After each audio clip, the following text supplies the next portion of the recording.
statement. And now I would like to give the floor to His Excellency Ambassador Mohan Pieris, Permanent Representative of Sri Lanka. Ambassador, you have the floor.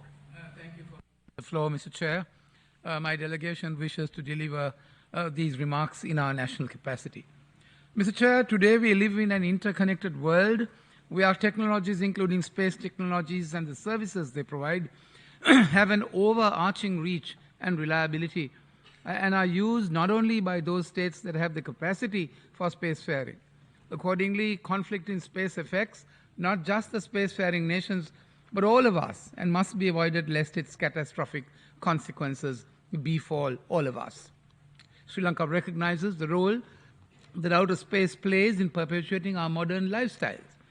The daily application of satellite technology is in fact a fact of our lives, whether in communications, navigation, determining weather patterns and climate change, and any other means. Therefore, the preservation of outer space as a common heritage of mankind, utilized solely for peaceful purposes, is of existential importance, not just to the spacefaring nations, but to all countries. Sri Lanka therefore rejects any doctrine that categorizes outer space as a war-fighting domain or the next battlefield. Such militaristic doctrines will not only pit one spacefaring nation against another, but levitate dangerously the possibility of a doomsday doomsday, which will be catastrophic, I say, of consequences on all of us. It is clear today, Mr. Chairman, that the existing legal regimes should be strengthened to respond to the advancement of new technologies.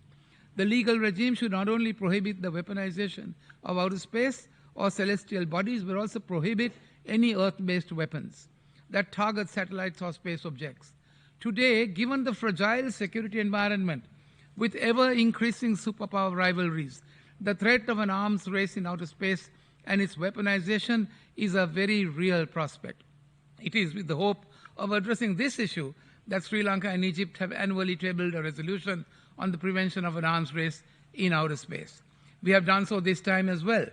We continue to count on your wide support, as in previous years, to call for the Conference on Disarmament to commence work on an internationally legally binding instrument. Mr. Chairman, while it is a fact that forward movement at the Conference on Disarmament has been lacking competing parallel processes do not render justice to the issue at hand, unfortunately. They only serve to obfuscate the issue, entangling the issues at hand in a web of uncertainty. I say in a web of uncertainty. While we will, as a matter of principle, support any endeavor to take forward the discussion in any forum, we call on all involved to ensure that forums do not duplicate the work and do not foster an undue burden on delegations, which can result in many smaller delegations being left out of the discussion.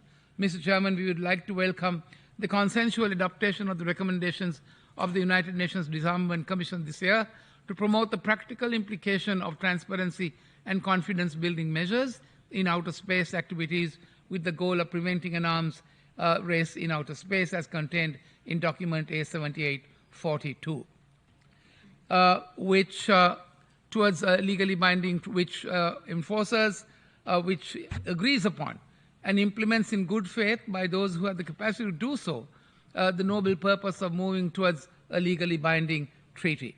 Mr. Chairman, let me conclude by saying that it is a fact that since the advent of civilization, the sky and the realms beyond have always been alluring. It remains a fact that if we do not destroy ourselves, we can reach the stars. Think about it. Would not a collective use of space for the common benefit of humanity surely be a wonderful substitute for war? Thank you, Mr. Chairman. I thank distinguished Permanent Representative of Sri Lanka for his statement.